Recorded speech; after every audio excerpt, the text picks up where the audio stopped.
Another element of cloud computing which is going to make a big difference is obviously the high capacity computing, the ability to do things in a much faster pace than ever before, and the ability to implement AI in almost everything we do. Whether it's a co-pilot that helps you answer questions about the system that you are using, whether it's a way to transform a big PDF document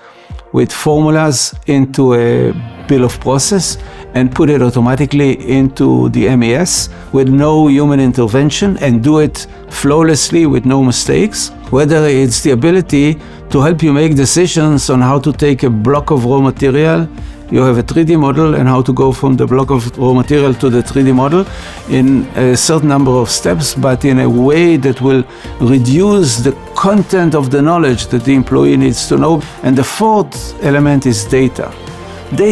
is a huge amount of data that we can collect on the shop floor, and using the data, the ability to bring it into the cloud,